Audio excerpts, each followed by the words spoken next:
I'm Niki Panourgias. I'm presenting some work that we did on the design and development of the legal entity identifier.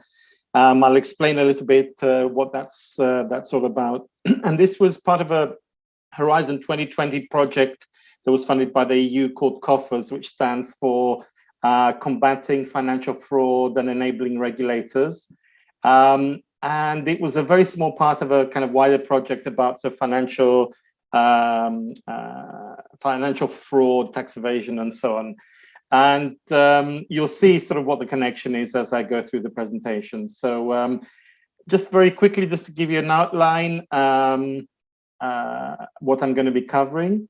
So first of all, I just wanted to sort of explain the origins of this development of this identifier out of the financial crisis of 2008.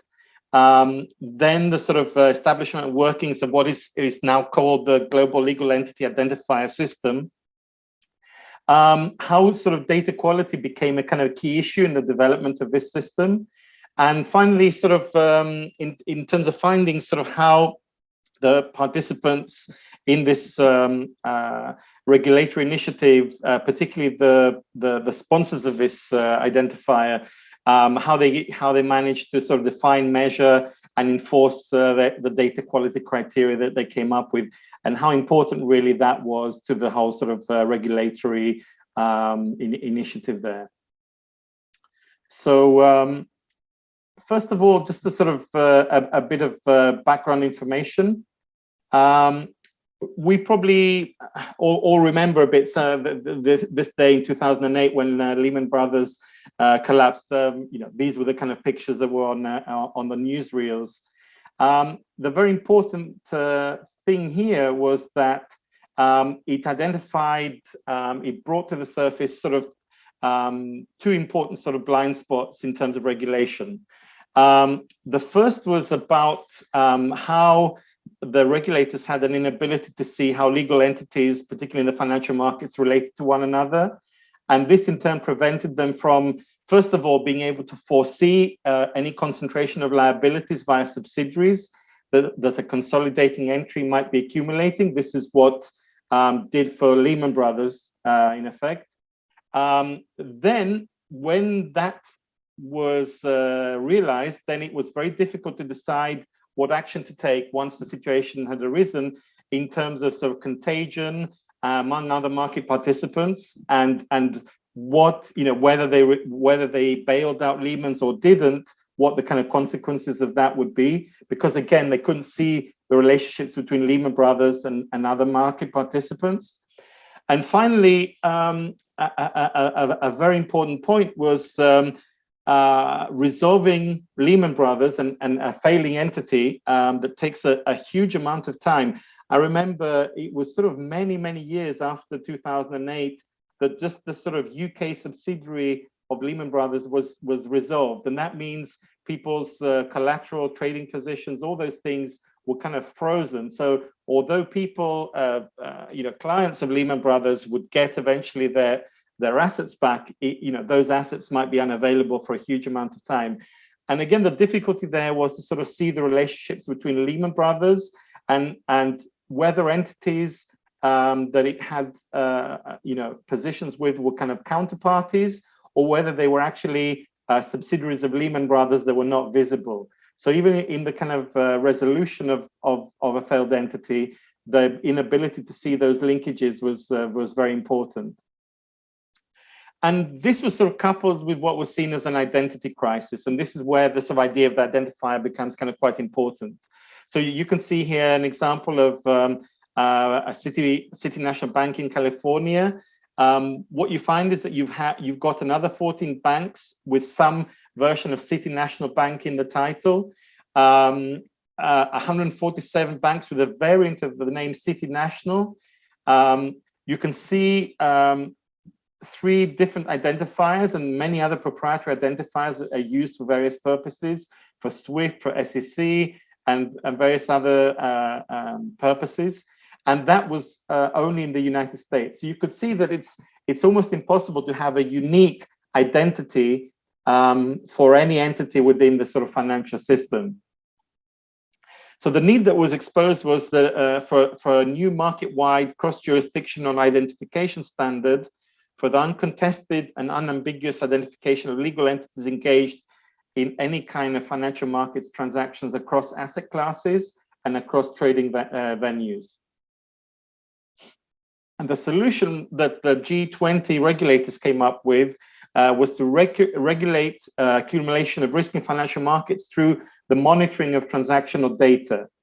And this is where we come to the point where, the availability of huge quantities of data doesn't in itself really solve the problem. The key prerequisites in addition to the transactional data were an accurate and reliable identification of entities engaged in market activities and the ability to trace their corporate relations.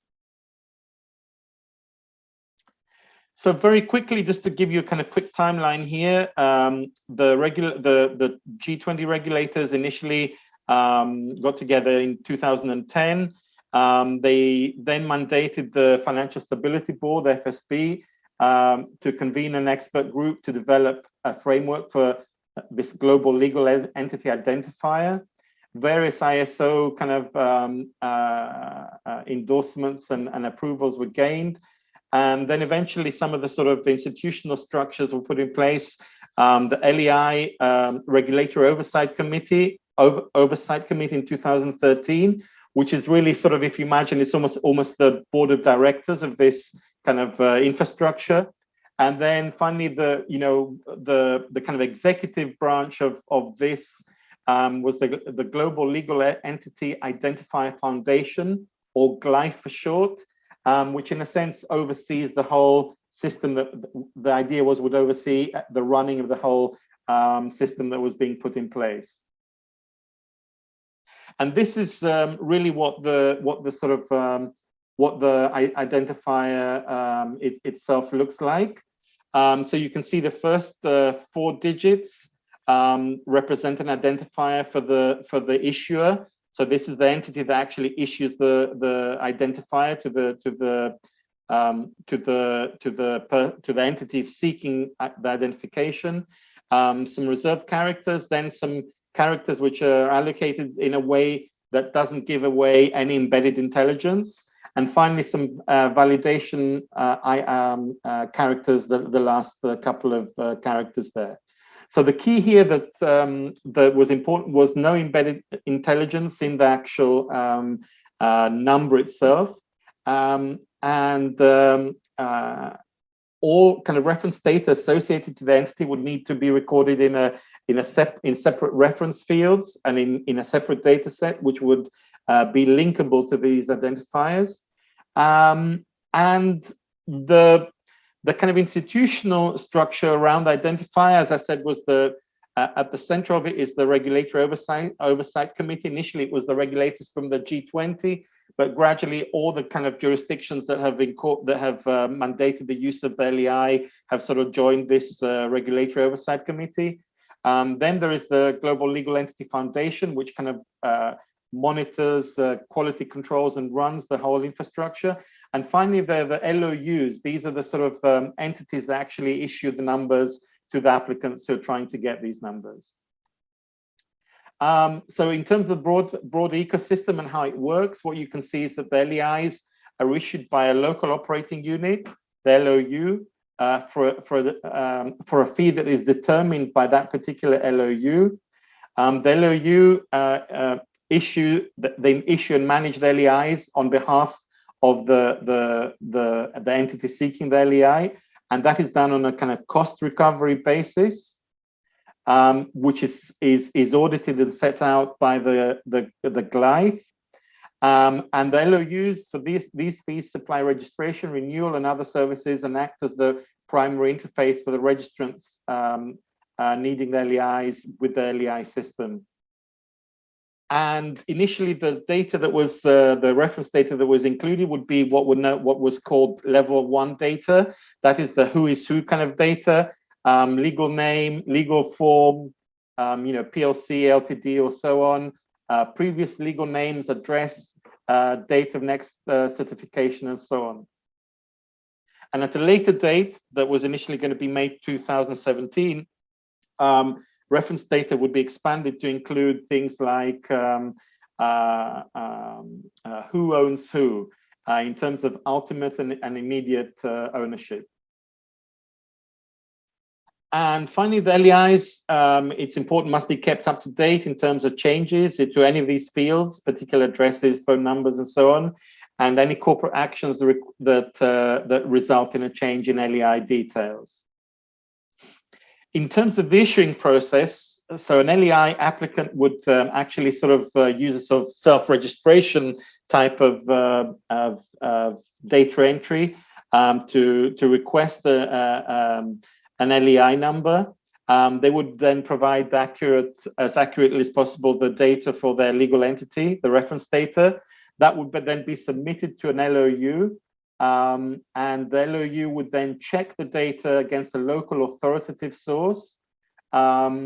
And once that was kind of cross-referenced, would issue a compliant LEI to the initial applicant. And then that would be used in terms of reporting all the various mandated transactions that need that number to be undertaken.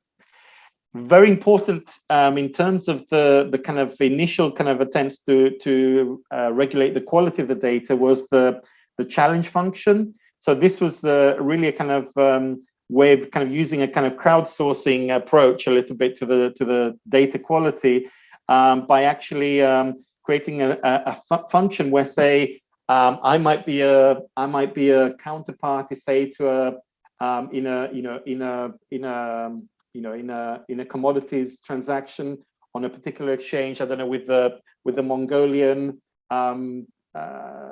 timber logging company. I might note that their phone number has changed, or the fax is wrong, or they've moved address and the old address is in there. So I would actually go onto the Glyph website. I would put in the challenge. I would attach any kind of evidence to support that challenge. That would then go back to the issuer of that particular LEI number, which would then check both with the legal entity that had applied for the identifier for the number, plus with an alternative authoritative source from the initial one that was used. And once again, that data was cross-referenced. They would either update the LEI record, or they would actually throw out the challenge. In terms of the level 2 data, the initial intention in 2012 was to include ultimate owner data of the trading entity, but because of the very wide range of patterns of share ownership, which may not be the same as control, subsidiaries which may be established as non-corporate legal structures without shareholders. Entities can also be linked by other relationships, financial relationships, secured, unsecured loans, cash, security deposits, guarantees, and so on. It actually became a very thorny issue, and it became very difficult for the infrastructure sponsors to kind of resolve this issue. Eventually, in 2015, it was announced that entities would report their ultimate accounting consolidating parent, and the sort of accounting vision of who owns who would mean that basically any entity that owns 51% of another entity would be considered to be a parent of that entity. So eventually, the level 2 data would include ultimate and immediate ownership, and as well as ultimate parents of an entity. And the first partial set of level 2 LEI data with ownership details was released in May 2017, and eventually a beta version of that became available the first quarter of 2019. And in theory, it should allow anyone, including regulators, to be able to see a picture of a legal entity in terms of, the ultimate parents, but also the kind of children of that entity in terms of subsidiaries. So in terms of the uses, most of these were mandated through regulation. In Europe, it was primarily through regulations such as EMIR and AFMD, MiFID II, and so on. It is being considered for use instead of the gene identifier for FATCA in the US, and also for FATFA, and the OECD has also suggested some uses for the automatic exchange of tax information as well. So what you've got is mandated use for market surveillance and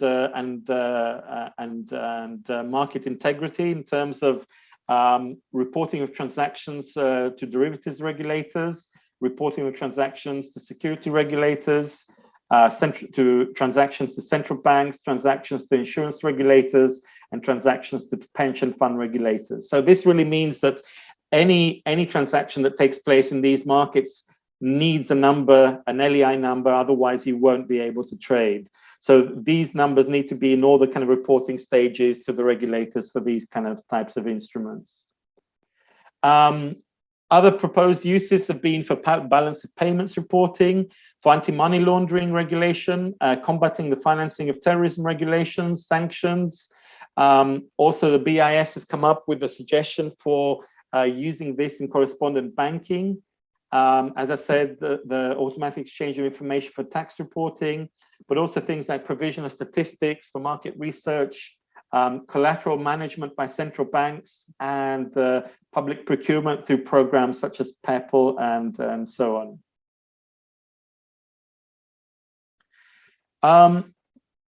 So from the point of view of the sponsors, the key benefits, obviously for their own purposes, was improved risk management at the systemic level, better assessment of micro and macro prudential risk, and the facilitation of orderly resolution along the lines of the example with Lehman Brothers.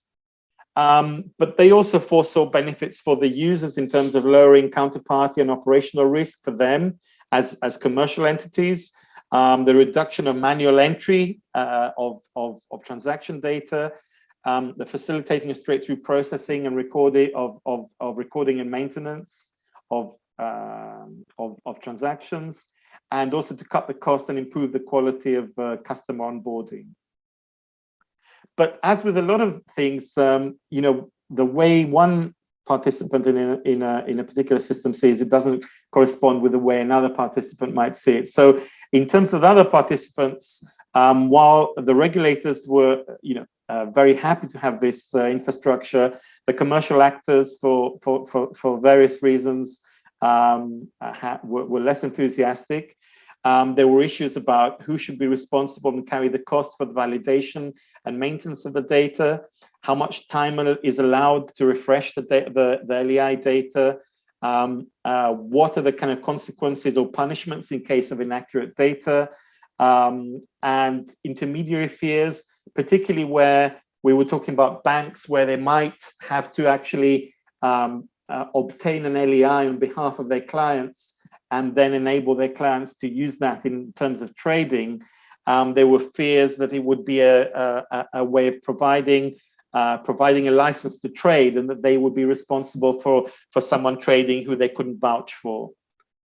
You have 5 minutes from now. Yes, thank you. And then significant adoption costs and change in terms of changing the legacy information systems, particularly of the users, interdependence between systems that must use LEIs and others that do not, and very often costly mapping between existing internal identifiers and the LEI system as well.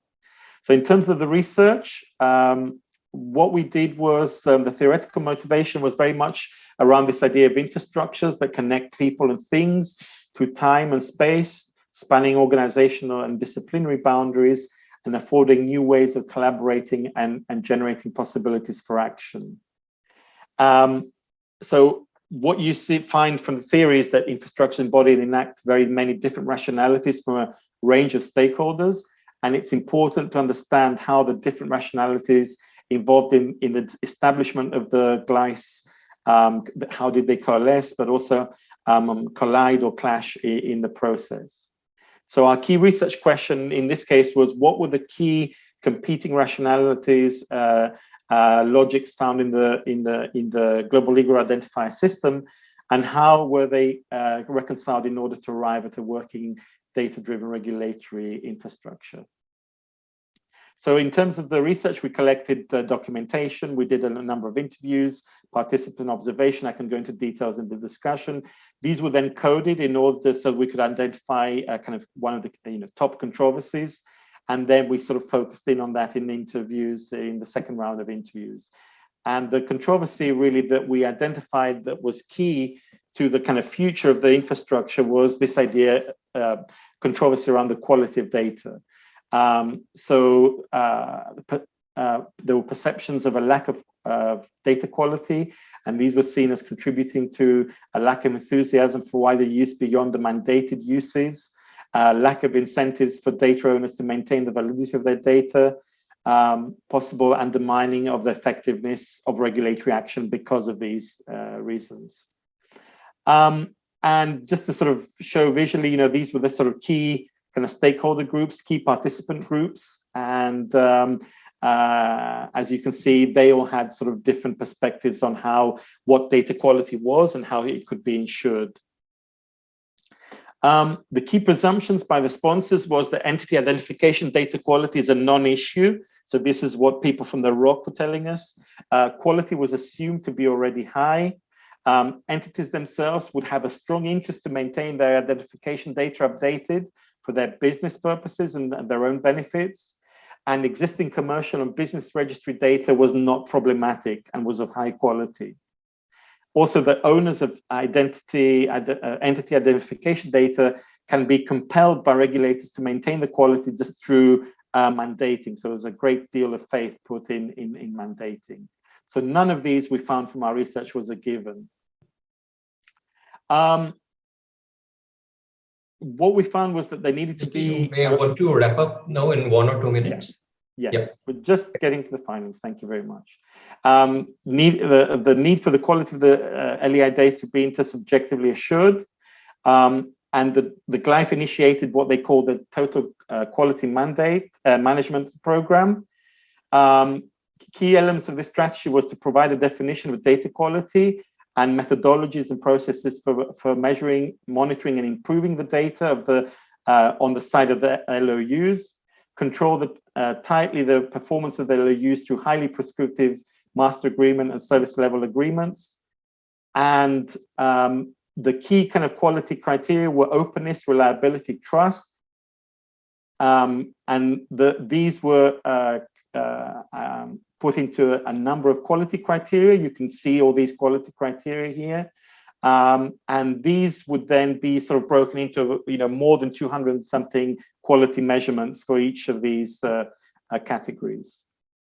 So the strategy was an obligation to maintain high quality data was enforced not on the owners of the data, the entities seeking identification, but on the registration providers, the LOUs, which were bound by agreements with the GLIFE.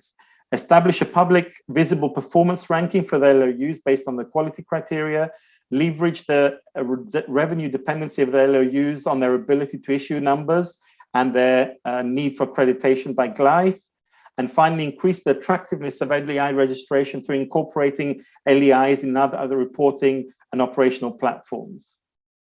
And this is sort of one of the kind of reports on the data quality from the LOUs. In conclusion, ensuring high quality data is associated with an identifier. It's a crucial part of establishing a data-driven regulatory infrastructure. Definitions and assessment of data quality is a highly situated techno-institutional process, which is intersubjective rather than objective, needing to incorporate the logics and rationales of all the key participants. Mandating use is not enough in itself to get adoption and buy-in beyond the tick box use. It's important to develop a process for giving value to the data that is derived from basic business data. It's important to assure the value, benefits, and costs of establishing data quality are shared equitably across the participant groups. And finally, very important to link LEIs or any kind of identifier with other informational infrastructures in finance and beyond is a good way to expand the value of the identifier and reduce adoption costs. Thank you very much for your attention.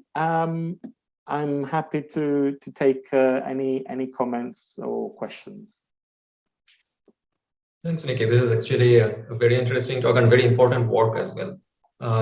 There is one question from Amir Singh Seaman. Can you say it in the chat box? I'm in the slides at the moment. Okay. Let me just I'll stop sharing, shall I, at this point? Okay, sure. You can open the Q&A as well. Yeah, okay.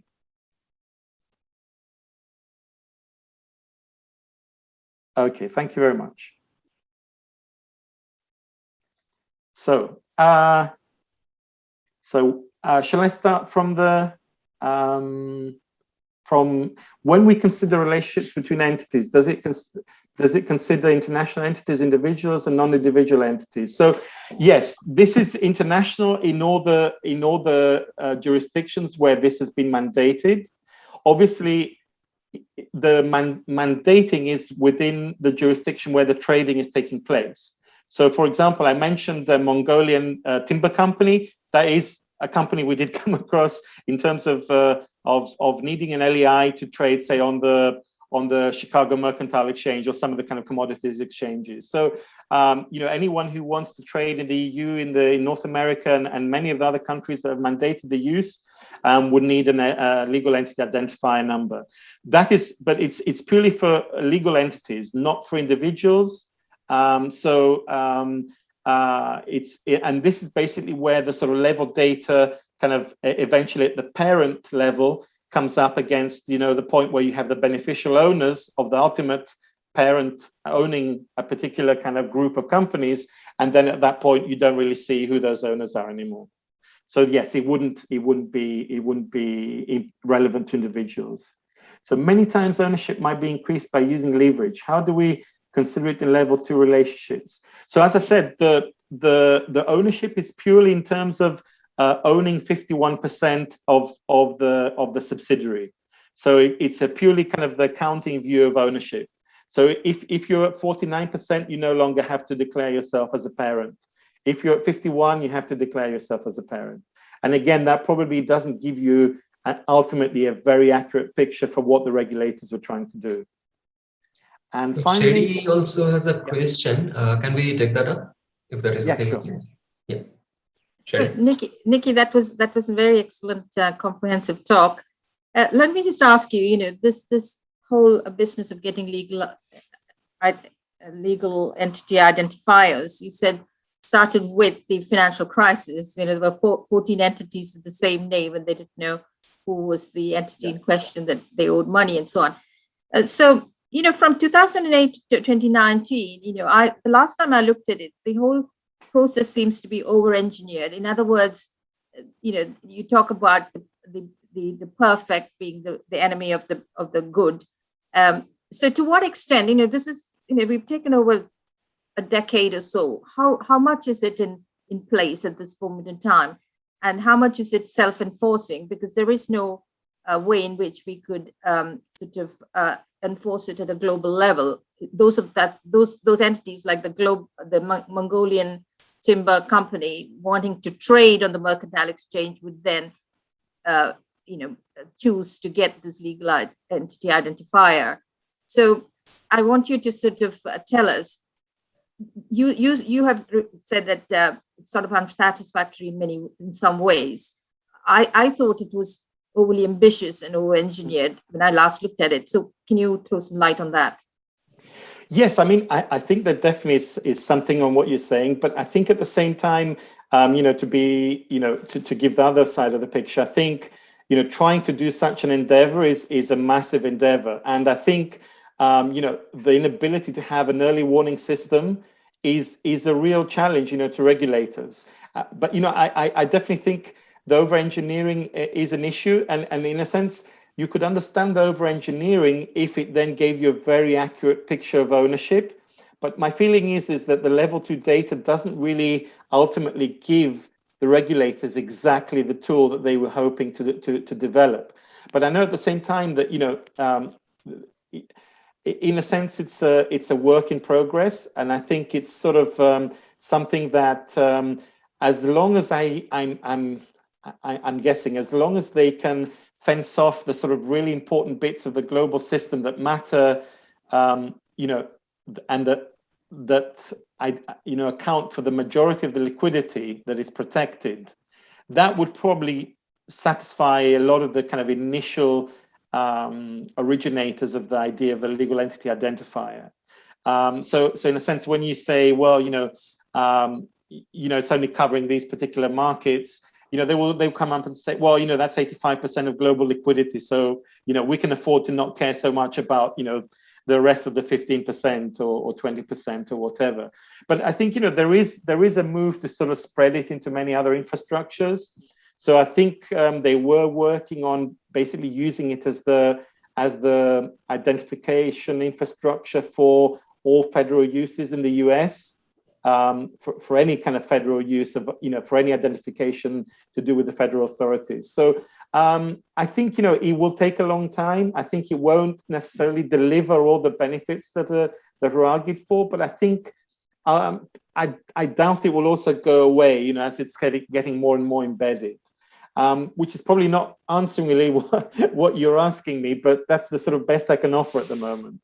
But I do agree with what you're saying. There is an element of over-engineering, but I wouldn't underestimate the task, of trying to do so. So, even just seeing how difficult it was getting the level 1 data and getting that accurate, is very, very difficult.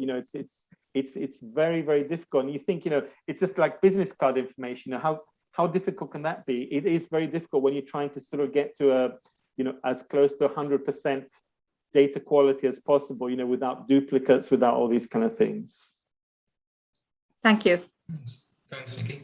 I think the third question is also pretty exciting. Maybe you can, answer it in the Q&A box. Also, yes. Also, in the case of Enron, high risk and low risk products were mixed. How does this system eliminate? Go to the next speaker, because we're almost 8 minutes late. So yes, just to highlight. To highlight that my office is supporting the new regulator for the Gift City, India, a new onshore financial services center based in Gujarat, to learn from UK experience in building an effective regulatory framework for this new institution. Your talk has highlighted the value of planning ahead to help future-proof financial markets for the years ahead. Okay. Thank you very much, Peter. Thank you so much. Really fascinating.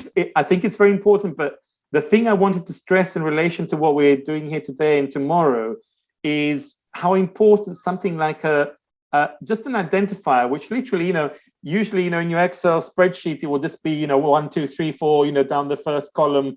But, if you're trying to do this, in a very complex system, like a financial system, it's very, very difficult to do that. Understand.